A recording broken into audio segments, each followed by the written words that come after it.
وراثت کا تفصیلی حکم ہے کہ جاہلی رسم کا خاتمہ کیا ہے اور معاشی حقوق کو اسلام نے واضح کیا ہے۔ نصیبا مفروضہ کہ اللہ کے مقرر کردہ حصے ہیں، والدین، بچے، عورتیں اور مرد۔ زمانہ جاہلیت میں یہ تھا کہ وراثت صرف جنگ لڑنے والے مردوں کے لیے تھی، جبکہ اب یہ ہے کہ اسلامی انقلاب عورتوں اور بچوں کے حصے اللہ نے خود مقرر کر دیے۔ یہ تقسیم انسانی رائے پر نہیں، الہی حکم پر مبنی ہے۔ محرمات رشتوں کا تقدس اور اخلاقی حدود: رضاعت کا رشتہ، دودھ کا رشتہ، نسب یعنی خونی رشتے، اور تیسرا رشتہ ہوتا ہے سسرالی رشتہ۔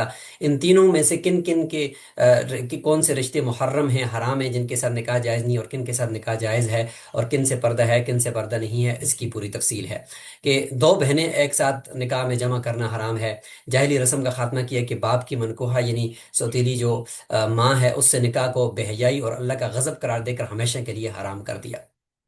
تل کا حدود اللہ، قانون کی بالادستی: یہ عائلی قوانین محض نصیحتیں نہیں، اللہ کی مقرر کردہ حدود ہیں۔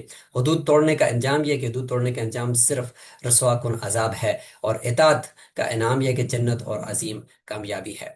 اور جدید عصری تطبیق کو ہم دیکھتے ہیں تو مادہ پرستی کا علاج ہے کہ آج کا انسان مادی مفادات کا شکار ہے، اور عہد میں مال غنیمت کی محبت نے نقصان پہنچایا، آج دنیا پرستی امت کی تنزلی کا سبب ہے۔ تو ممکن ہے کہ دل میں یہ بات بھی آئی ہو، لیکن اصل میں نے آپ کو بتا دیا کہ وہاں پہ جو ہے وہ اجتہادی غلطی تھی۔ حل: لن تنالوا البر کا فلسفہ: حقیقی کامیابی مال جمع کرنے میں نہیں بلکہ محبوب چیز قربان کرنے میں ہے۔ جدید عصری تطبیق نمبر 2 ہے کہ حقوق نسواں اور خاندانی نظام: ثقافتی ظلم وراثت سے محرومی ہے۔ اسلامی عدل کہتا ہے کہ ایسا نہیں ہو سکتا، اور مغربی انتہا دیکھیں کہ مادر پدر آزاد کلچر ہے۔ تو حقیقی حقوق نسواں مغرب کے نعروں میں نہیں بلکہ اللہ کے مقرر کردہ وراثتی حصوں کی ادائیگی اور نکاح کے پاکیزہ نظام کے اندر ہے۔ اور تیسری عصری تطبیق یہ ہے کہ لبرلزم اور اخلاقی حدود کی کو یہاں پہ نا اسلام نے جو ہے نا وہ لبرلزم کو بالکل پاش پاش کیا ہے کہ مسئلہ یہ کہ لبرلزم اخلاقی حدود مٹا رہا ہے، اور قرآنی اصول یہ کہ انسانی معاشرہ جانوروں کا ریوڑ نہیں، معاشرے کی بقا محرمات کی اور حدود اللہ کی احترام میں ہے۔ تقدس پامال کرنے سے معاشرے تباہ ہو جاتے ہیں۔ خلاصہ کلام یہ ہوا کہ اسلامی معاشرے کے یہ 4 ستون ہیں۔ انفرادی ستون میں محبوب چیز کی قربانی ہے، اور اجتماعی نظم و ضبط اور اطاعت ہے، معاشی کمزوروں کی حقوق کی ادائیگی ہے، اور اخلاقی حدود اللہ کی پاسداری ہے۔ یہ پارہ ہمیں ایک ایسے باوقار معاشرے کی طرف بلاتا ہے جہاں ایمان قربانی سے پرکھا جاتا ہے اور قانون عدل پر جو ہے وہ قائم ہوتا ہے۔ تو یہ آج کے اس پارے کا خلاصہ ہے۔ اب ہم مختصر سی ایک پوڈ کاسٹ بھی دیکھتے ہیں، تو ہم یہ سن لیتے ہیں۔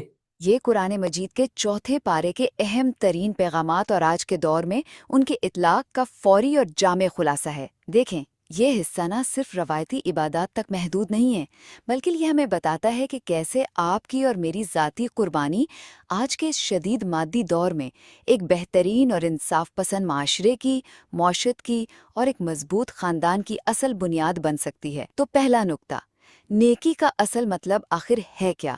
ذرا سوچے نا، سچا ایمان صرف زبانی دعووں کا تو نام نہیں۔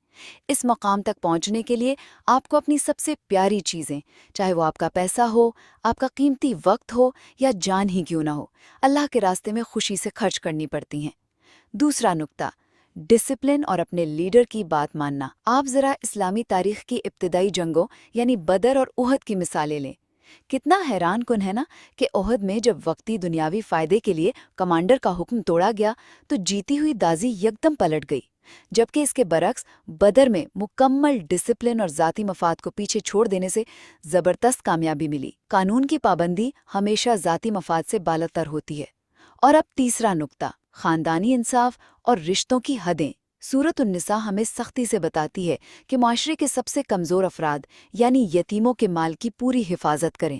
سوچیں، اس صورت نے عورتوں کے لیے جائیداد میں حصے مقرر کر کے صدیوں پرانے ظالمانہ نظام کو ختم کر دیا۔ اور ہاں، شادی کے لیے حرام رشتوں کی یعنی محرمات کی ایک واضح لسٹ دے کر خاندان کو بالکل پاکیزہ بنا دیا۔ یاد رکھیں، یہ اللہ کی قائم کردہ حدیں ہیں جنہیں توڑنا سراسر تباہی ہے۔ ایک باوقار اور مضبوط معاشرے کی تشکیل صرف زبانی دعووں سے نہیں بلکہ اپنی محبوب چیزوں کی قربانی، کمزوروں کے معاشی حقوق کی ادائیگی اور اللہ کے مقرر کردہ اخلاقی حدوں کی سختی سے پاسداری میں پوشیدہ ہے۔ جزاکم اللہ خیر۔